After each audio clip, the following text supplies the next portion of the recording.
Tossing Grenades at Windmills podcast. Welcome to the Tossing Grenades at Windmills podcast. I'm Tom Ricks, and this is another in a series called Mommeries.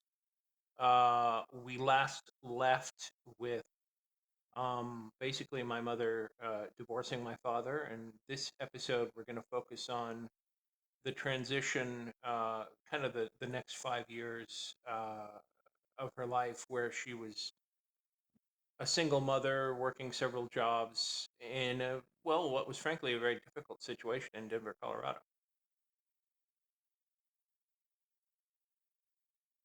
So I guess my first question is, what was the best thing about that time period and what was the worst thing?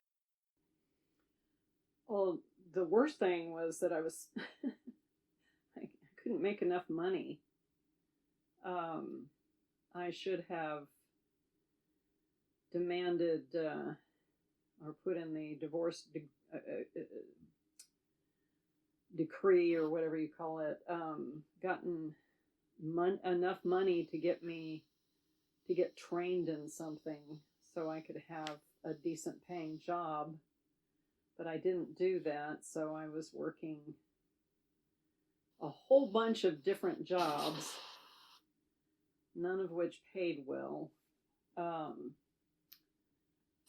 Most of them retail. I tried a newspaper route. I worked for Walden Books, which I started the summer before I divorced your dad in '85. And of course, that paid minimum wage.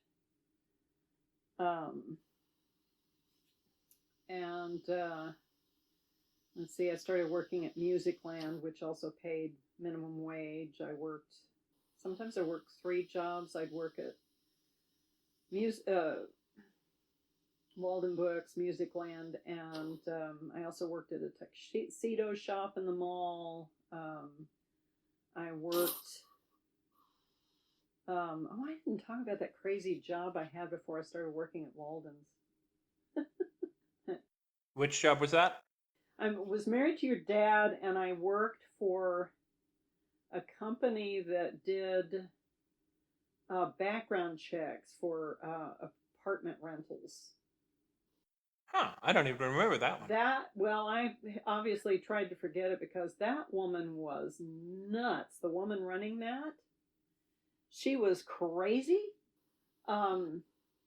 She was just real high stress and just really upset all the time, and she couldn't see very well, and it was just horrible. I don't remember much about it. I blocked most of it out, but it was so stressful that my left pinky finger started to get numb on a regular basis, and then that numbness started to creep up my arm.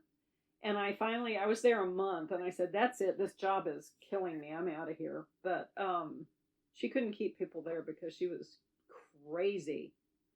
But I remember her bringing me into her office. She had a sheet that was filled out incorrectly or something, and she was asking me, saying, "Why'd you do this way?" and giving me a hard time about it.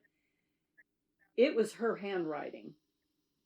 She was the one who had filled it out wrong, and I just said, "That's not my handwriting. I didn't fill that out." Oh boy, the whole thing was like that all the time. She just was a nightmare because she was always stressed out. She was always stressed out, and she passed that stress on to everybody who worked under her.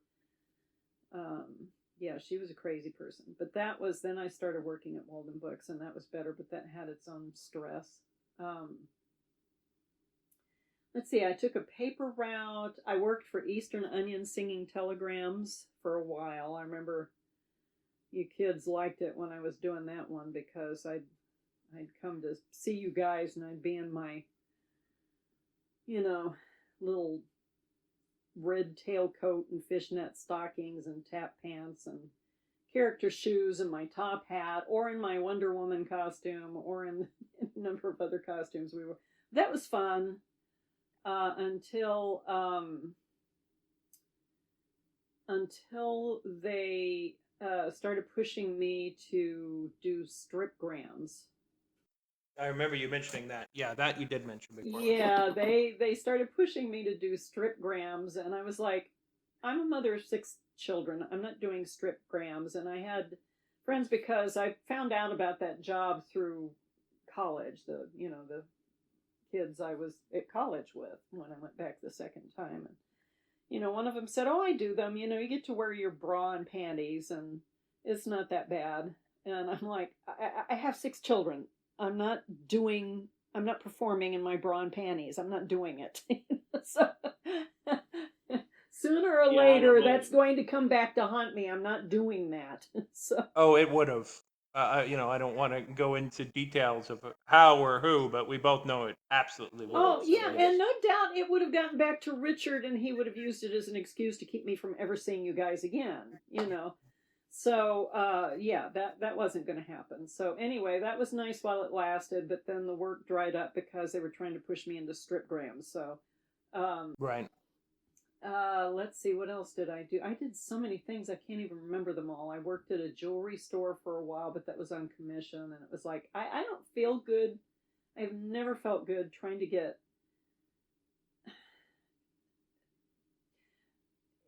The problem with working on commission is you have to encourage people to buy stuff in order to make a living. And, Right. it's one thing if it's something they want. If it's Right. something they don't want or can't afford, then I just can't do that. My conscience won't let me do that. So, I mean, I had the same problem working at Walden Books, because in the mid 80s, they started this whole thing in retail where you were upselling all the time. You were trying to get people to buy more stuff because it's all about profit, right? Nobody can ever be happy with the money they're making right now. You always have to be making more. So, yeah, I just was no good at the upselling, because I don't appreciate that when people do that to me. I don't want to do it to other people. So, and I don't know what people can or can't afford. I'm not going to be telling somebody in my circumstances, then, here, you need to buy this warranty for your whatever, although that was slightly different. At least that was, if you offer it and they turn it down, then that's one thing. But trying to get them to buy all kinds of other CDs and DVDs and toys and, everything else, just to make the company more profitable, so that the guy who owned the company, who lived on a houseboat, I can't remember his name. Seems like it was Hal or Hank or Harry or something. Anyway, just so he can get richer and on his yacht. He's like Joe Manchin, living on a yacht. Anyway, yeah, I can't even remember all the jobs I had. But the good thing about that time period was the performing I got to do, and the people I got to meet because I was performing. It was stressful in a lot of ways. I did a lot of on-camera work. I did some commercials. I did some industrials. I did, I did some extra work and featured extra work on TV shows that were filming there, Perry Mason and Father Dowling Mysteries. I joined SAG, Screen Actors Guild. Let's see. Trying to remember the first thing. The first thing I did, I think, when I got out of, no, I think I was still in college actually when I did that. I did some awesome shows at Loretta Heights before I graduated. I got to play Amanda in Glass Menagerie. I got to play Rosemary in Picnic. I got to play. What else did I do? I got to play Aunt Penniman in The Heiress. I got to play some really awesome roles because I was older, so they gave those roles to me. Then I think the first outside thing I did was Good Evening, which is a series of farcical sketches by Dudley Moore and Peter Cook that were ridiculous. It was enormously popular. It was a lot of fun. Let's see. What was I gonna say? You were saying. Yeah, I did Good Evening. I think that one, you guys had been to see almost everything I had ever been in, ever. But you didn't come see that one, I think, because of the language and stuff in it. But your dad came to see it. Let's see what else. I don't remember a lot of what I did. I got to be in the chorus and picnic at, I think it's the Arvada Center for the Arts I was in. I got to play a pink sheep and a bunch of other fun little roles in Candide at the Denver Center. It wasn't the Denver Center. It was the Denver Theater Company or something. I don't remember what it was. Downtown Denver. But that was a hoot and a half. That was actually after I started dating Skip because his stepdad and mom came to see that and loved it. I worked at Boulder Dinner Theater, which was a horrible experience. I'll talk about that in a minute. Good experience I had. I started working with Kirby Llewellyn. He was doing a benefit for the Colorado AIDS Project called Hooray for Hollywood. And it was like the second incarnation of that. And they just did all these little snips of films and stuff, famous moments from movies. I played a tap dancing usherette, which was a hoot and a half. We did these little songs and tap dances between the vignettes while they were changing scenery and stuff. We did a huge number where everybody in the cast came out and tap danced. It was just freaking awesome. All of us had our character shoes. We had our character shoes, our tap shoes and character shoes. We put elastic on them instead of the normal straps so that we could change quickly because the changes were so quick and that show that, you didn't have time to put a shoe on and put, a strap through a buckle and do all that stuff. So, let's see, my favorite moment in that show was, we did I think it was night and day we were doing. Actually, I did a jitterbug tap, which was terrifying and awesome when we nailed it. There were like 5 couples. There were 3 women doing the Andrews Sisters and singing Don't Sit Under the Apple Tree. And we did a jitterbug tap to that. And oh, wow. Including the swinging between the legs and up in the air with our hands, doing a handstand on the guy's shoulder and the whole bit. It was so much fun and scary as hell. I was always afraid I was going to fall. But it was fun. It was really fun. And we were so good and I was so proud of it. And when they filmed it, they focused on the Andrews Sisters and didn't show the dance at all. So I've got videotape of that. And you can hear us in the background while they're singing. But all the focus is on them. It's hilarious. Anyway, but one thing they did get on the video was, I think it was night and day ballroom dancers. And we're dancing around the room. And the guy I was dancing with, who was somebody I knew from Loretta Heights. I don't remember his name, but he was so tall that when we were dancing, I couldn't get my hands where they needed to be when we were turning and stuff. So I just put my hands around his neck and I was just swinging from his neck for the whole dance. And it was freaking hilarious. The whole cast laughed. The choreographer made the rest of the cast who was not in that number sit down and watch during rehearsal because it was so funny.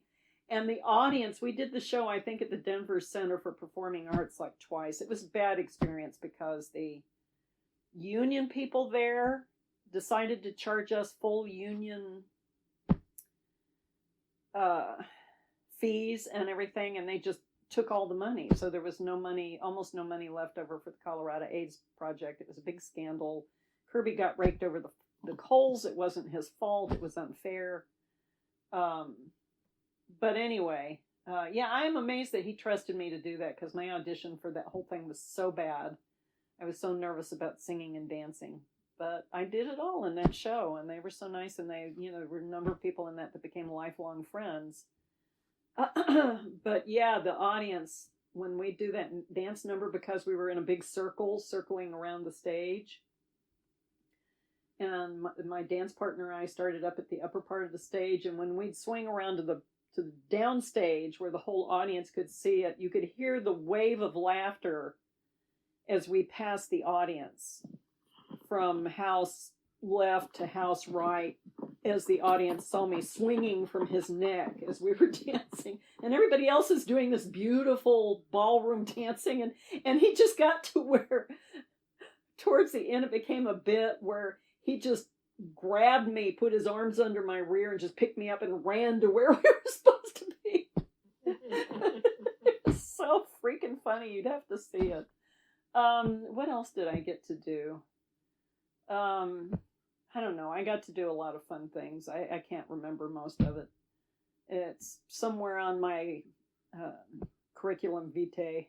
It's on my website that I need to update.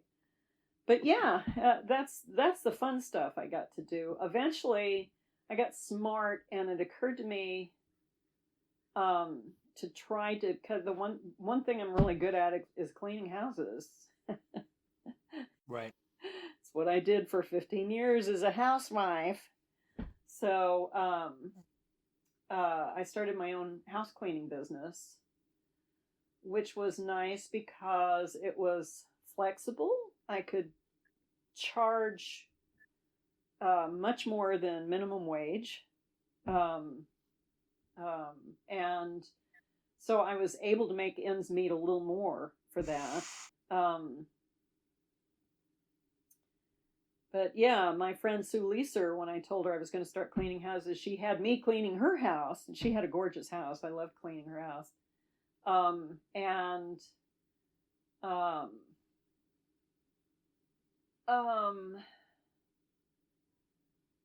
She found all my clients for me. I think I found a couple by putting up flyers, with little tear-off strips and grocery stores and things, but for the most part they were people that Sue Leeser found for me. They were friends of hers, and it was just really interesting. It was interesting taking care of other people's houses. It was nice. I felt like it was an important responsibility. A couple of people, I walked their dogs and stuff. I cleaned my agent's house, and she had a Doberman Pinscher. She had trouble keeping housekeepers because they were afraid of the dog. And I loved the dog. The dog and I got along great. So this is a sweet dog. It's Doberman Pinscher. Pinscher had a bad reputation. I mean, the breed has a bad reputation. At the time, that was like pit bulls. We always have some dog breed we pick on for no reason. And at that time, it was Dobermans because they were in movies as vicious animals.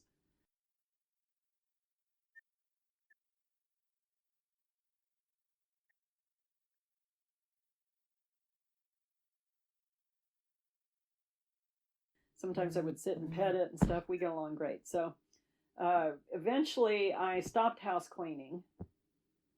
I'm curious why, if it worked out really well for you. I mean, I think I started getting. I think like I got a job at.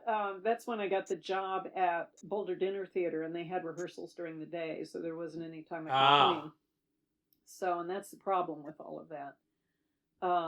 If I have a job that rehearses during the day, then I can't do another day job. So, yeah. And then Boulder Dinner Theater happened. And Ross Haley,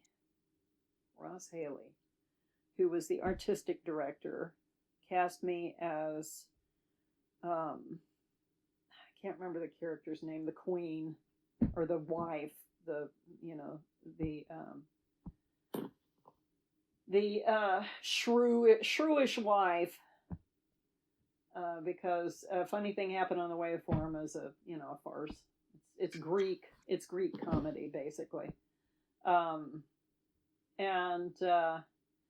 God, that was awful because he was so insecure. We had a guy in the cast that made him feel insecure. I can't remember the guy's name, but he was a well-known improv actor who traveled the country doing Greater Tuna with another guy. So he was really experienced, really good at what he did. He was extremely funny. We all adored him. He was a very nice man. And the show got longer and longer and longer every single time we performed it because he would do a new bit and it would stay in, and it was always hilarious. But yeah, I think by the time we by the time we closed, the show was like a good 45 minutes longer than it was when we started out. But audiences love it. We were sold out, through the whole thing. The bad thing was that Ross took his insecurity out on me. And my understanding is that he did that every show. Every show, he found somebody to zero in on and shame and yell at and humiliate. And we could hear him in the theater, when we were doing other things, getting in costume or whatever. His mother was the costumer. His poor burnt matchstick of a mother. I felt so badly for her because you could hear him screaming at her and swearing at her all over you could hear him all over screaming at her. You're stupid. You can't do anything right. You effing bitch. Blah, blah, blah, blah, blah, blah, blah. Horrible language and just brutal to his own freaking mother. I think a lot of the problem was he was an incredibly closeted gay man. He'd been married, had a son, gone through a divorce, and he was miserable. So he took it out on other people, and he took it out on me in front of the entire cast. You can't sing, you can't act, why are you here, blah, blah, blah. And the whole cast would just stand there and look ashamed. I don't know why nobody else would say anything, but they were all embarrassed for me. Nobody ever came up and said, I'm so sorry you're going through that. But I did talk to somebody else who said, in the cast, who said he does that every show. Wow. One person told me the last show it was me, But yeah, it brutalized me. I was too raw. I was already raw from, the marriage and the divorce and everything else, and feeling like a failure because of all that. And then this, I couldn't deal with it. I just couldn't deal with it. So I quit theater for about 3 years. And it was also,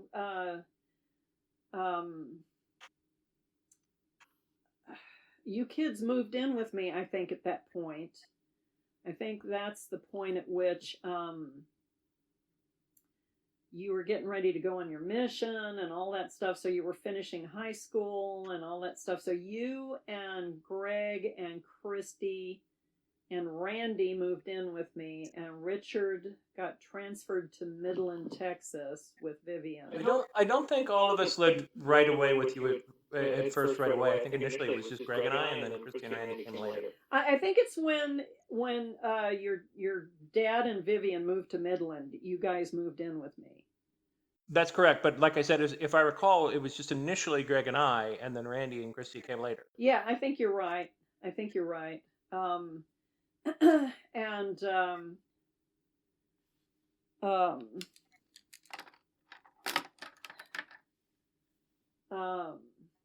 anyway, so I quit theater and decided, I'm going to focus on my family, and that's when I became a third key at Walden Books, and I became the assistant manager at Sam Goody. They were looking for an assistant manager, and I thought, okay, well, this will help. It didn't help because they pay you crap as an assistant manager, and they expect you to work 60 hours a week, but they pay you half time for overtime. Wait, what? Yeah, and you're just expected to work holidays and everything else. And you had to work, you were required to work one 12-hour day a week. My day was Wednesdays. And I was never home, so I was being a bad mom because I was never home. And I was pulling in crap income. We were really struggling. I could barely afford the rent and food. My mother was sending us care packages. I remember those. Well, I remember the care packages, and I remember opening the packages and Greg saying, "Food, food." Because not only was I starving, now I had you guys starving with me. Right. I remember once I'd make this big rice thing in the morning to take with me on those 12-hour days and just have that for lunch and dinner. And I remember once you grabbed the spoon as I was fixing it and just ate a mouthful out of the it was a serving spoon, so you got a big mouthful out of my lunch for the day. So you guys were all starving. I was starving. It was ridiculous. So, anyway, trying to remember what else. Yeah, that was also where Christy and I had the exciting battle. She was completely. I couldn't control her at all. She went completely wild. I didn't like her friend Becca. I thought Becca was the source of all the... Becca's parents didn't like Christy because they thought Christy was a bad influence on Becca. The truth is they were a bad influence on each other, Christy would tell me things like they'd go out and scrape, they'd find a dead squirrel on the pavement and scrape it up and put it on the seat of a, find some place that was having, that had equipment that was doing road work or work on a house or something or another, and they put the dead squirrel on the seat of one of those things. That's the kind of thing she was doing while I was at work in my crappy job. Good God. Oh, good God. Anyway, yeah. That was also, yeah, I was working there when I started dating Skip. So, but that's we'll go into that chapter another time. Absolutely. Yeah. Absolutely. But yeah, we had that incident with Christy where she disappeared for 3 days. And I was frantic. I was completely frantic. Because I didn't know what had happened to her. And so we're sitting there in the living room of, I think it was our second apartment. So I must have been dating Skip by that time. This is all kind of running together. I don't remember this period of time really well. Partly because at the time I was dating a psychopath, and the main activity that we had was smoking pot. I couldn't smoke pot because I can't handle smoke. After my father chain smoker for 20 years, it just affected my lungs in such a way I can't handle any kind of smoke. And but I would take it shotgun, so which means he would blow the smoke in my mouth, and it was easier for me to take. But I was stoned pretty much consistently for 4 years there, and so my memory of a lot of things is not great. But yeah, should I talk about the bite incident or? It's up to you. Okay, That's up to you. I'll talk about that then, because that I do remember. Yeah, she disappeared for 3 days. I didn't know where she was. At one point, we were all sitting in the living room of the second apartment we had in that same complex. And I don't remember if you may have gone on your mission by then. But Greg was still there. I think I had. And Christy walked in, and she was wearing a Burger King outfit. And she said, she came in all happy and said, "Did I get any messages?" It was a joke. And I don't remember what I said. I said something like, you know, I don't know, why did you even bother to come home or something. I was so angry. She'd gotten a job at Burger King. She'd been staying at Becca's for 3 days. Didn't think to tell me where she was. And just thought everything would be fine.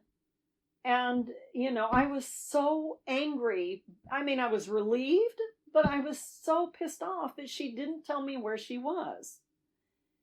And so she was angry because, of what I had said. So she went in the bedroom and she was going to pack her stuff and go move in with Becca or something. And I followed her into the bedroom and said, "No, you're not." And she, we had and we were always arguing about the church. Now, this is a girl who, she and Becca, I remember at one point, came in all wired because they were high on Mountain Dew. They got buzzed they drank lots of Mountain Dew and they got all buzzed on caffeine, and they were very excited and proud of themselves. She was not doing well in school. She was miserable in school. I think I mentioned going to see the counselor or somebody at school called me in with Christy and was sitting there berating Christy in front of me. And it was like, at one point I really kind of ripped her, that woman, a new one, because like, well, I can see why my daughter's miserable here. If you're thinking you can get away with berating my daughter in front of me like this, there's something wrong with you. And the place was run like a freaking prison. Yeah, you went to that school, Heritage High School. There were no windows. And it was dark, and all of the administration and teachers were walking around with walkie-talkies like they were running a prison system or something. It was horrible. Well, to be fair, if I recall correctly, this would have been after my graduation, and in my last year of school, this was before Columbine, but there had been an instance with a guy running around with a gun, and they had to. I did not know that. Paranoid about that. Very paranoid about that. That explains a lot. Yeah, the interesting thing is that before that, they were actually a very liberal, loose school, in the sense that, like, when you had an off hour on campus, you could just leave campus. That's how we did seminary. We had an open campus seminary where the church set up a building like 2 blocks away from the high school, and you could literally just walk, on your off hour, you could go there, take a seminary class, and walk Okay. back to school. It was one of the few ones outside of Utah that did that. But it totally makes sense that, because they didn't have that kind of lockdown mentality when I was there, but it totally makes sense that they did. Well, I know that you had the incident that it was a school where a lot of the adults wanted to be in with the cool kids. And I'm using stupid language on purpose because the whole thing was really stupid.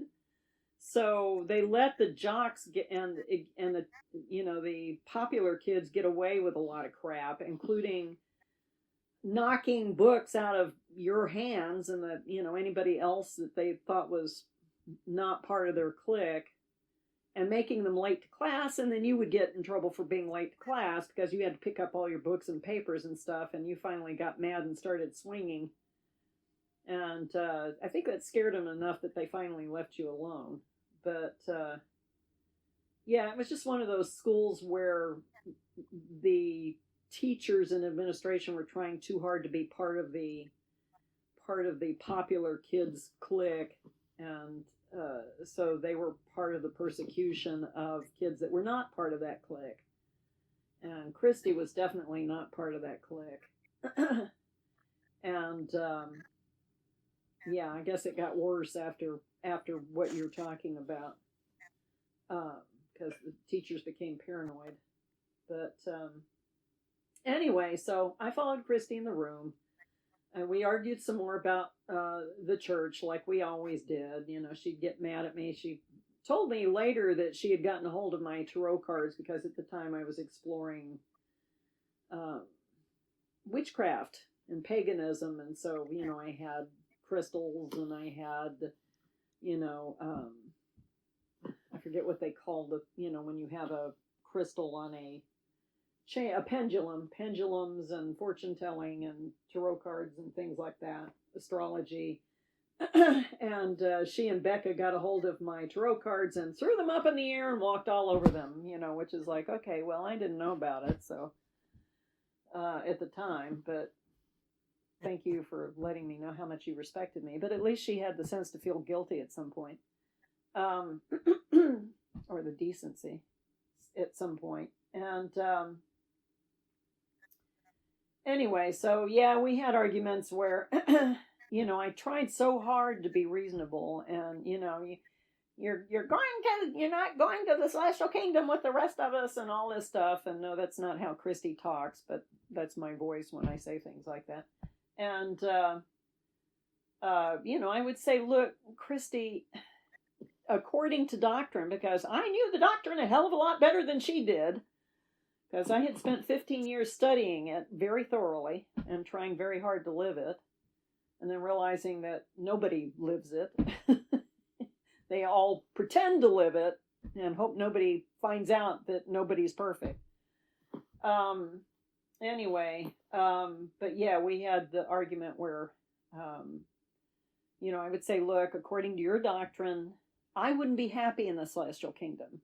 I would go where I'm happiest with the kind of people who are like me and everything else that, that's what it's like, is you go where you belong, and that's where you're going to be happiest for eternity.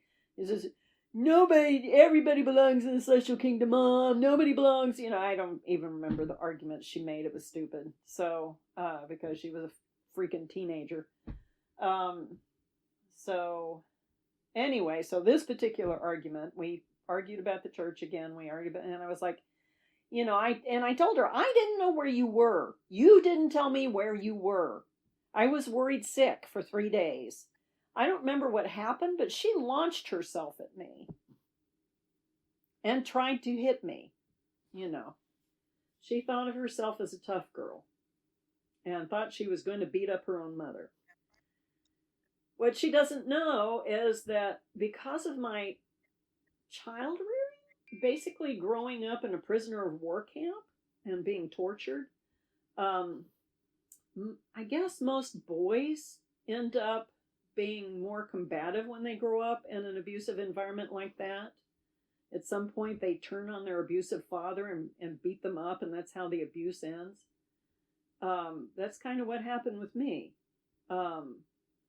Girls usually have a different reaction, that their anger turns inward. And obviously, I had some of that. I had depression and suicidal tendencies and everything else. But I tell you, when anybody tries to hurt me, they're taking their life into their hands, because I don't handle that well. And here's my own daughter, who I loved, coming at me with her fists. So what I did, which I still think is pretty hilarious, we had a waterbed at the time. I had a waterbed. She came at me, I grabbed her wrists, and basically did a stage roll over the waterbed, which means that I did a backwards somersault, a backwards roll. I grabbed her by the wrists, put my feet in her stomach, and rolled over, landed on the waterbed on my back, and, tossed her to the other side of the waterbed, much more gently than she deserved, considering the circumstances. Then I stood up, and she came at me like a freaking wild animal over the waterbed. And again, I just grabbed her, turned her around, and held her. We landed on the waterbed with me on top of her, my head down by her feet, my feet by her head. At that point, I was so over her shit that I bit her. And I bit her hard. And I left teeth marks and a bruise. Not my proudest moment, but you know what? all things considered, she's lucky I didn't fucking beat the living shit out of her because I could have. I restrained myself because she was my daughter and I loved her. So that's what happened. And then Greg heard the screaming and Christy's screaming, let me go, let me go. I had my legs wrapped around her upper body and I had my arms around her lower body, her legs. And I had her pretty well pinned down. And Greg came in the door and said, Mom, let her go. So I let her go. And she shot out the door. And of course, she went straight to Becca's. And I called her all night. I spent all night calling her and talking on the phone with her. We didn't get any sleep at all. I could hear Becca in the background screaming, people need to not be on the phone because people need to sleep. And it was like, I said, tell Becca to shut up. This is none of her business. So we argued and argued and argued all night on the phone. And at one point she said, well, I may come back. I said, no, you're not coming back.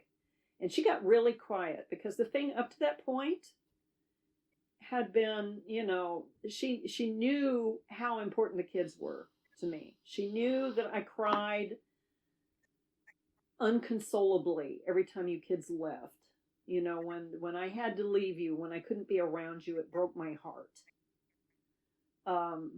And she knew that and took advantage of it because, let's face it, she was, is, and always has been and always will be manipulative. And she played your father and me against each other all the time. She'd be one way with your father, another way with me. She'd tell me certain stories to make me proud of her, other stories to your dad to make him proud of her. She just played both ends against the middle, just like the psychopath I dated did with everybody around him. He had a different personality for every, group in his life. One at work, one with his friends, one with his family,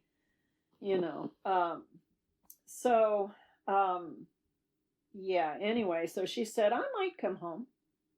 And I said, no, you're not. You have to go live with your father. I can't control you.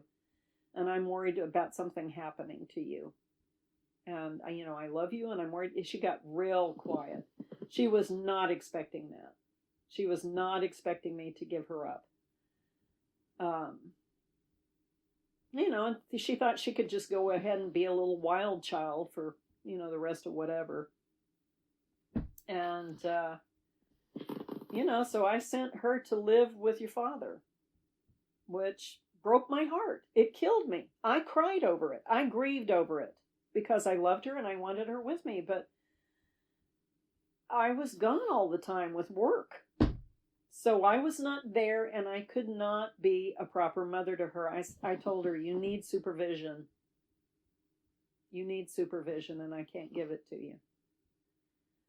And Randy, who was joined at the hip with her, left too because I think, we had an incident, because I was going to either hang out with you guys in Littleton or bringing you with me to go do things. I remember we went to parks. We went to Lakeshore Park, amusement park a lot. We went to stuff, I took you to movies and things like that. I couldn't afford it, but I didn't care. I wanted you to have some good memories. I didn't want you just remembering your mother starving to death. So, anyway, we had gone to Lakeshore Amusement Park, and Randy was a lot younger. Well, no, actually, he was about the same age, I guess. It was maybe a year younger or something, but we went to Lakeshore Amusement Park. He really wanted to go on this ride that's like 2 rocket ships on a big metal pole or something, and they whirl around. And he really wanted to go on that. He kept begging me, Mom, please, Mom. I kept saying, Randy, I can't. It'll make me sick. I get motion sickness. It'll make me sick. Please, Mom, please. And I said, okay. Well, I had been with you guys, and I couldn't really, I had some cotton candy, and I remember I had an orange drink, some kind of an orange soda. we got on that ride, and we were fine as long as the little cabin that we were in was going forward. Then it started going backwards. And I got really sick, and Randy got really scared. And bless his heart, he's in this thing yelling, "Okay, somebody's getting sick here. We need to stop this thing. We need to stop. She's getting sick. Stop it now. She's going to get sick." And when it stopped, of course, the person who worked the ride opened the door and took one look at me, and her face was just like, her face just was stunned. She was stunned. And I shot straight out to a bush and threw up the soda and the cotton candy, which tasted just as vile coming out as it did going in. And Randy felt so bad that he refused to get on any other rides the rest of the night and stuff. He stayed with me. He says, "Okay, Mom, I don't feel good either." So, he just sat because I didn't feel good for the rest of the night. I did roller coasters and stuff with you guys. I did other things with you, but I loved roller coasters. I don't get on them now, but I used to love roller coasters. And but those whirly things that go forward and backwards, and that's the surest way to make me throw up. And, yeah, I used to be able to do those. Yeah, I used to be able to do those, but since we both get so seasick now, I've been really bad that I probably can't do those anymore But either. anyway, so he felt really bad, and I think he refused to stay with me by himself after that. I couldn't get him to stay with me. I'd bring him over to the apartment, and he begged to go home, which made me really sad. But, I think he just suddenly became very aware of my mortality and was scared that he was going to, he was afraid. I'm sure he was thinking he could have killed me or something by doing that. And he was just suddenly aware of my mortality and scared to death and didn't want anything like that to ever happen again. For a while, I wondered if Richard was saying something crazy at home and he was afraid that, I'd invite Satan into the house or something. But no, I think it was just that experience at that amusement park. I think it just scared the living daylights out of him, and he was afraid after that. So, and he was joined at the hip to Christy at that time. And so when she went back to Houston, he went back to Houston too. They were living in Midland at the time. Right. And yeah, and Christy hated Midland, but I hated Midland. I think I told you that, at one point Exxon was considering transferring him to Midland, and pretty much anywhere they wanted to send him I had been fine with. But we went to a big party in Midland. Did I already tell you this? We went to a big party at Midland. I imagine the Bush family was there because this was oil company stuff. This was a big oil company thing. And, big oil industry thing, this big thing they had. Midland is a nightmare. For one thing, it has, at least then, and I assume it hasn't changed, really bad race problems, meaning racism problems. And it was also an up-and-coming area for the oil industry because of the Bush family influence. And I told Richard, that was the only time I ever told him that, I said, if you transfer to Midland, you're going to have to commute back to Houston because I'm not moving here. I am not living in this place. This is a horrible place. I don't like this place. I will not live here. That was the only place I ever said that. Every other place, some places I didn't like as much. I really didn't love living in Casper, Wyoming, but, I didn't love Houston, but, I wouldn't say no. I just deal with it. But anyway, so she went to live with her dad. And, I remember trying to call and talk, I would call and talk to the kids that were in Houston. And thank God that at the time, Jenny and Julie insisted on coming to visit me. Because otherwise I never would have seen,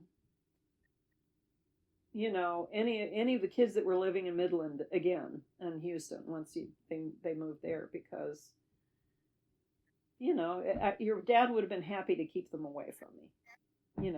He considered, I think in his head he thought I was a bad influence. In reality, he just wanted to punish me. So period. Because I know what he tells himself versus the reality. I lived with him too long. But anyway, so we had times when Julie and Jenny would come up and visit me and for a week or two and then go back, and and when you were at home I would call. Randy was having problems at home. Actually, that's into Skip too. I should probably wait on talking about that. He was not happy. But yeah, Christy hated high school. She hated high school. When she graduated high school, she was much happier. Suddenly, she turned into a different person because she just was so miserable when she was in high school. When she graduated high school and started working and moved out and got her own apartment and everything, she was so much happier. Which made me happy. But anyway, yeah, I'd call home and talk to the kids when I could. And I remember talking to her, and she was so surly. And I remember at one point I told her, she was so angry with me, and I found out she basically told everybody at home that I just bit her. She didn't talk about what led up to me biting her. The implication was I just ran up and bit her for no reason. I mean, how would I even bite her on the leg like that if something hadn't happened? I just ran over, turned her upside down, and bit her on the leg.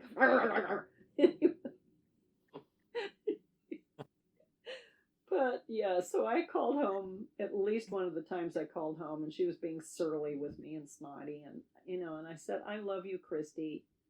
I will always love you. No matter what you do, I will always love you. And she got really quiet. I don't think she was expecting to hear that from me. I think she thought I hated her. And that's why I sent her to live with Richard. And it's, no, I didn't send her to live with your dad because I hated her. I sent her to live with your dad because I loved her. And I didn't want her to die doing something stupid because I wasn't there to supervise. I always did what was best for you guys, even if it hurt me. I mean, that's why, I left you guys all living with your dad to begin with. That killed me. That was so painful for me. It was so hard. And when you guys would come to visit from Texas, and then you'd go back home, I just would spend an hour crying because it hurt so much to let you go. I wanted you guys with me. But I didn't feel like that was the best thing for you. I felt like the best thing was for you to be with, your dad and a stay-at-home mom who could be there. Of course, at the time, I didn't realize that Vivian was a nut and that she was abusing my children. Yeah. Of course, that was happening, I guess, in Denver before your dad moved to Midland. Isn't that where Vivian threw Christy up against the wall? I don't remember that. I don't remember that. I do know that generally I don't recall her doing anything physical. It was more according to Christy, and somebody told me that they saw that. I don't remember if it was Randy or Julie.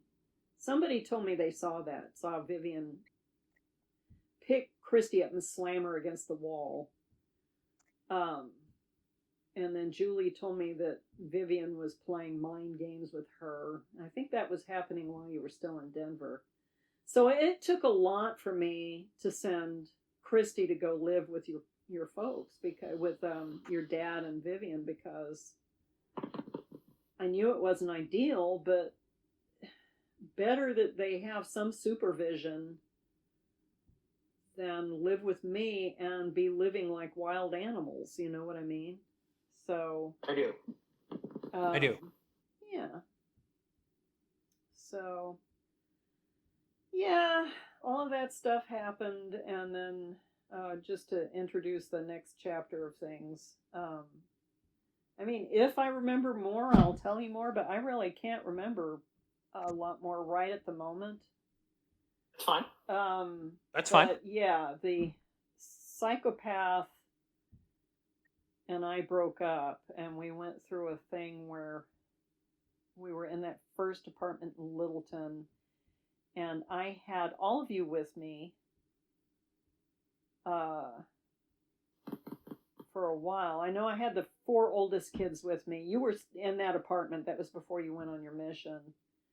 And Yeah, like I said, I just don't remember it all being at the same time. Like, I don't think there was any time where all 4 of us were in the apartment with you together. I think well, it was at me one and point, Jenny and Craig and I, Julie were living with your dad and Vivian, but they came to visit, so they were staying in that apartment with us for a while when I started dating Skip. Cool. Because we had that infamous moment where Skip came to visit, and I talked about how when I was a kid I could put lock my ankles behind my neck. And so Christy and Julie and Jenny and I were all down on the floor putting our feet behind our I think Skip on is that much more note, interesting we should to probably hear his version of that, because he's like, I don't know why he kept dating me after these. There was also, that was the place where there was a swimming pool, and we went swimming, and I didn't realize my swimsuit was so old that a lot of the swimsuit had worn away, so it was just the nylon mesh that was holding the fabric together or whatever. I don't know what it was, but it was see-through, and I didn't know it. On my rear end, from where I'd sit on the edge of the pool or whatever. And he was like, that's not really appropriate for a mother to be wearing. He thought it was made that way, but I didn't know. And when he told me, I was horrified. That's awesome. I got another bathing suit, but that was also the place where he came to visit, and he got a motorcycle because he didn't have a vehicle up to that point. I guess he didn't have, he had wrecked his mother's car, and he was paying on that, so he didn't have really access to a vehicle. But so he got a motorcycle so that he could come and go, because he was living in Boulder and we were living in Littleton, and that was like a 45-minute drive, Something like that. And yeah, and at the time I didn't know that I had pernicious anemia and hypothyroidism and everything else, so I was having a lot of health problems and didn't understand why. But anyway, yeah, that apartment was where the Psychopath, for about a month there, was calling me. He'd call me every night for about 2 hours and just keep me on the phone. And I'd go into the closet with the phone because Christy and Julie and Jenny were in the waterbed, and I was trying not to keep them up. So I'd go in the closet with the phone, and he'd keep me on the phone for 2 hours telling me how much he hated me and what a horrible person I was. And it just, after everything I went through as a child, and then everything I went through with your father, and then going through the stuff I went through with abusive people in the film and theater industry in Denver, and then I have this Psychopath telling me, just tearing me to shreds, just shredding me, and I couldn't deal with it. But it went on for about a month, and at one point I asked him, why are you doing this? He's like, he kept telling me he wanted to be friends, and it's like he's doing this every night. I'm like, just give me some space. Give me some space to heal and get over all this crap, and then, we can be friendly. But, no, he didn't want to do it that way. He was a controlling, manipulative psychopath. So, I got the calls every night being told what a horrible, monstrous, terrible person I was and everything I had done to him that he didn't say anything about at the time, while we were dating. Yeah, that was a rough period of time. That was He was the a low jerk. point of my life. Well, I had actually, let's see, I don't know when we moved into that apartment. I can't remember what. We may have done that in like January. I don't remember. But That I sounds had about right. I had tried to kill myself uh, a few days before Halloween. I was living in the apartment that Joel and I had together. And Joel was a really good part of my life. I haven't talked much about that. Maybe we could talk about that next time or something. Sure. Because that kind of thing. My experiences with Joel and everything are probably things I should talk about. But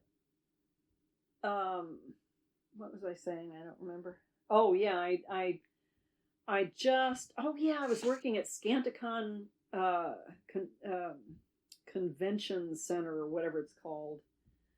It was a Swedish company that had a system of hotels that I'm sure they did it globally, but they had them in the United States where it's a hotel system that caters to businesses and conventions and things like that. And so they all have a golf course and a swimming pool and tennis courts and things like that. And they have like 5 different levels of restaurant, from the golf grill up to, the really fancy grill. And then they had catered buffets too for conventions and things. And I got a job there. It was better paying than some of the jobs that I could have had. It paid, they didn't pay minimum wage because they had trouble getting people to work in the golf grill. No, I'm thinking of something else. I'm thinking of the buffet service. I worked the buffet service, and that paid like $10 an hour or something. And then sometimes we got tips from the people that the buffets were for. That was fun. Gosh, my favorite group for that was the Swedish American Alliance or something, and they sang a schnapps song. All of the schnapses are coming to me. They sang the names of all the different kinds. They were the nicest people, and they left us a big tip at the end. They were awesome. Anyway, but yeah, I worked in the golf grill, and that was. I can't wait tables. It's too stressful for me. I don't like working for incompetent people, which too many of the places I worked at, the people who run restaurants are cooks who are really good at cooking and not good at managing.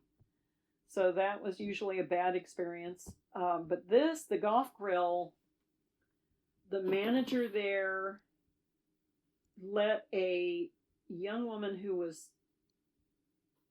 she was too young to serve alcohol. She should not have been employed there. It was against the law for her to even be working there. We had to serve all of her alcoholic drinks because she couldn't serve them. She was this little blonde-haired, blue-eyed. I tell you, people talk about racism. I grew up in the South, so I grew up seeing racism and not approving. I was shocked when I got to Colorado at how racist Colorado was against Hispanic people and Native American people. They weren't racist supposedly against black people, although while I was there was an incident of a guy out walking in his own neighborhood with his son, and he got stopped by the police and asked what he was doing there. He was like, I live here. You hear about that happening all the time in the South? That was Denver, Colorado, where that happened, and that kind of thing happened there, even though the Colorado, the number of black people in Colorado is almost non-existent. But they like to think that they're not racist because they weren't specifically racist against black people. But boy, I tell you, there were problems I ran into in Colorado because I had black hair and brown eyes. So the assumption was I was Hispanic. Now, I'm not Hispanic. I don't look Hispanic. I am about as English, Irish, whatever as you can get. I never spoke Spanish. But I had long, straight black hair. And I remember trying to get a job there and, waiting tables and being told, I'd go in, I'd go through the classified ads and find jobs and go in, and the manager or assistant manager would be at the host station, whatever you want to call it. And I'd walk up with an application, they'd walk away and not come back, and I'd be told, even though there was an ad in the paper, oh, we're not hiring. Wow. When I was trying to find an agent, I finally found an agent, and then ended up switching to, I can't remember the store, was it the People Store? No, that was in Georgia. People Store was Atlanta. But whatever group I belonged to in Denver, it took my connection with Sue to get me in there, because I would go to agencies and be told, we have enough of your type.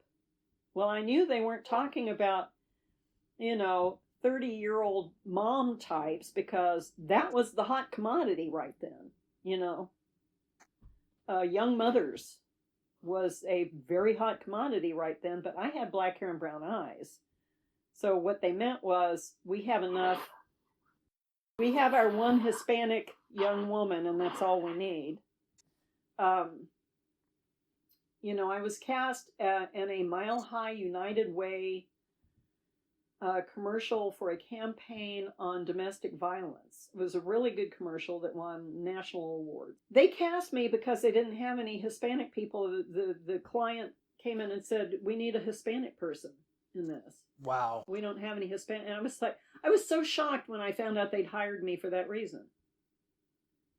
I thought I'd been hired for my talent. Wrong. I was hired because I had black hair and brown eyes. But I was told more than once, we can't find any Hispanic actors here. Well, there was a Hispanic, a Latino, Latinx theater company in town. Don't tell me you can't find Latinx people who can't act. Because they're here. I know them, but it was bigotry. It was prejudice, Coors, which did a lot of their commercials there, the beer company, their ads always called for blonde-haired, blue-eyed, athletic-looking. I remember those, and you were absolutely right. It looked like something out of Nazi Germany, frankly. Uh-huh. Like Well, commercials. Like on top of the Rockies, it's like, considering the yeah. owner is named Adolf Coors, I guess that shouldn't be a surprise. Right. It was a company run by German descendants who were freaking racist. They were notorious for it.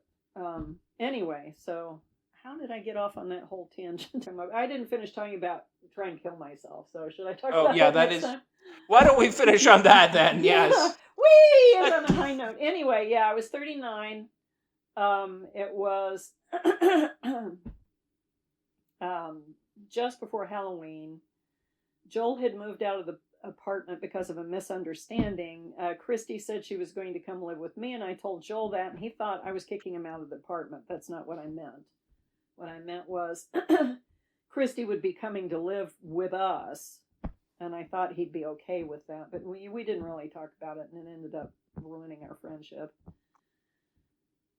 I mean, we're still friendly, but not the same, so, but it was a misunderstanding. But anyway, I was alone, and the psychopath and I had I don't remember. No, I think we were still together then.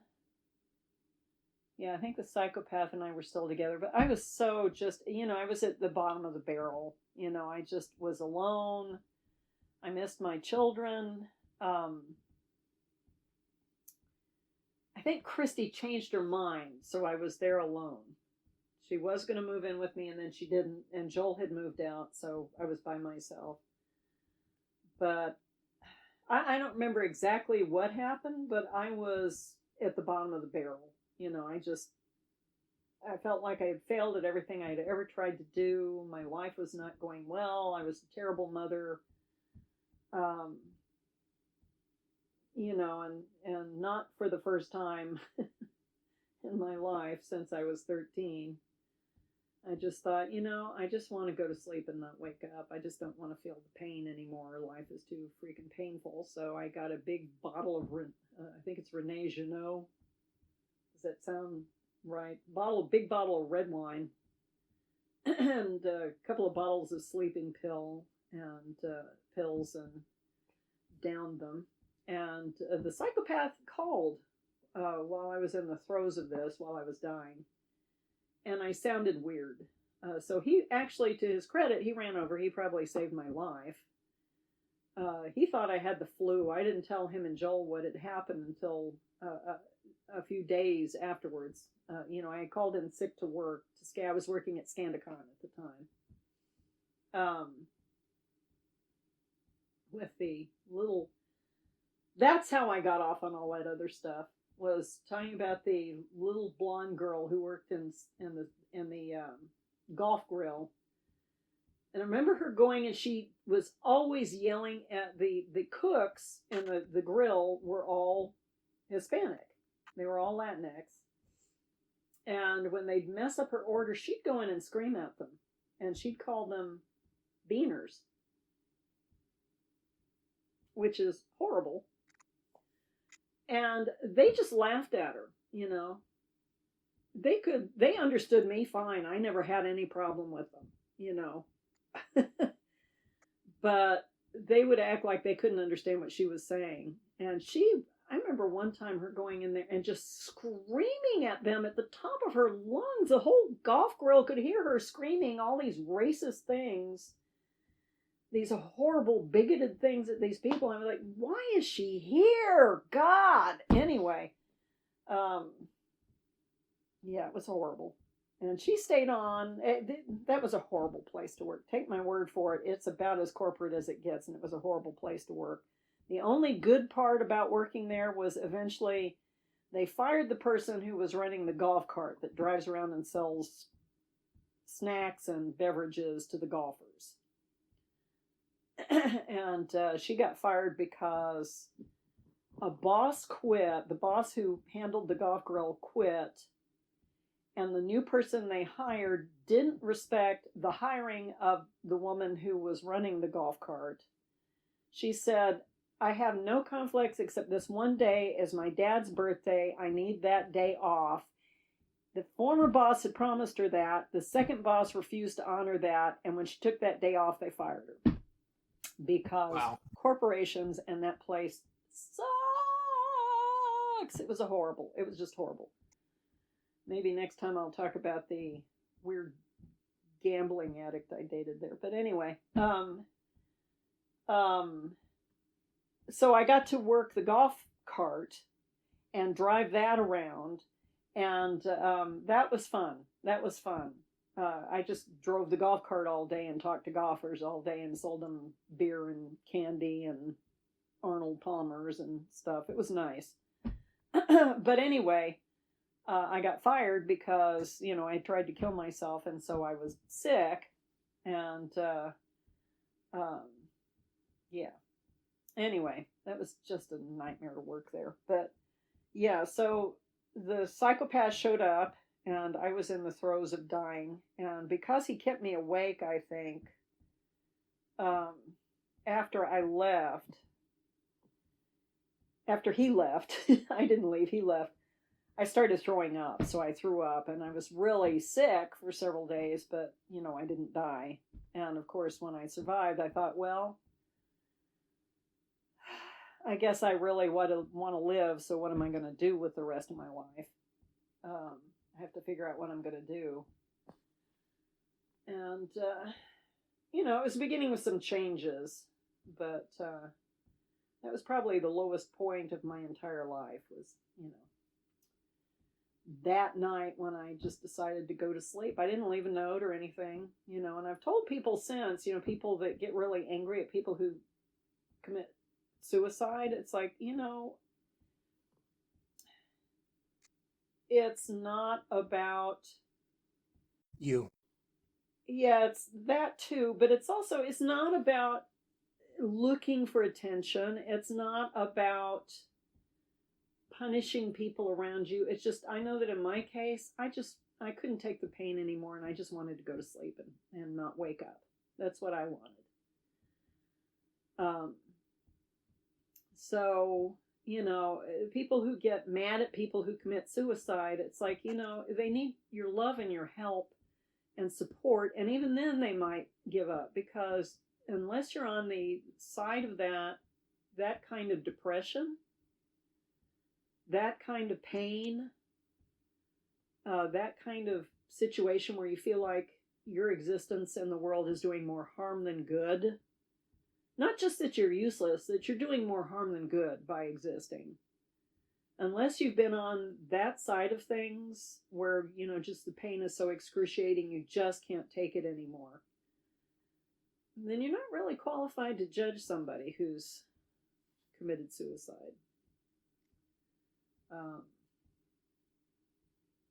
Yeah. But life after that got much better, so we can talk about that next time. So.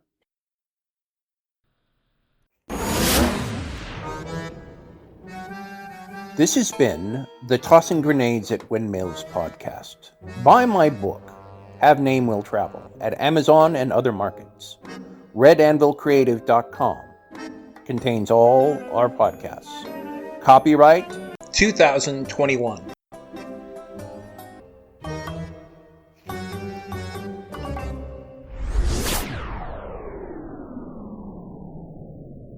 To fight the forces of evil!